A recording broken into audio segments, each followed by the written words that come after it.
but I guess we're wait for dear. O, Nikki, anong iminumukmukmuk mo dyan? Nagsiselos ka, no?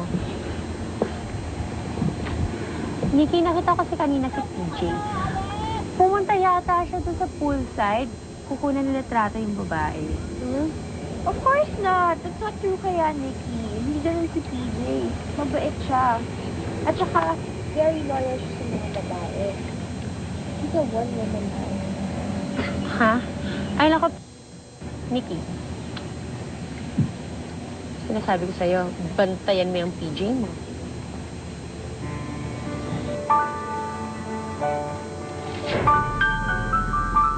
Sigurado ba kayo hindi kayo maglobyo?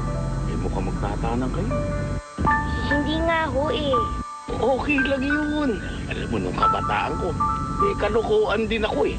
3 babae yata yung sinabihan ko magtatanan nun eh. Eh, teka muna. Eh, bakit ba kayo nakarating dito? Alam ba ng mga magulang niyo kung nasaan kayo? Hindi nga po eh. Kaya nga ituro niya na sa akin sa ng daan. Naku, eh talagang mga kabataan ngayon. May maraming masasamang loob. Hindi kayo dapat palaboy-laboy sa mga lugar na ganito. Abay, iba na ang panahon ngayon. At narito po ngayon ang kasama nating reporter na si Sammy. Sammy, anong balita tungkol kay Mad Max? Nahuli na ba? Sa ngayon ay hindi pa rin natutunton kung nasaan ang notorious cannibal killer na si Mad Max. Pinag-iingat po ang mga residente o motorista kapag may kahina-hinalang tao sa lugar ninyo na hindi niyo kakilala ay pagbigay alam agad sa kinaukulan. Eh, ano naman ang palatandaan tungkol sa Mad Max na yan? Para na rin sa mga hindi siya nakikilala pa.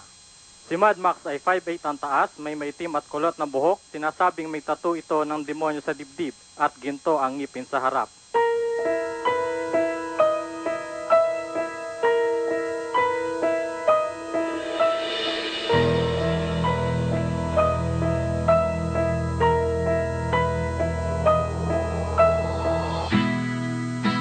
I want to live forever.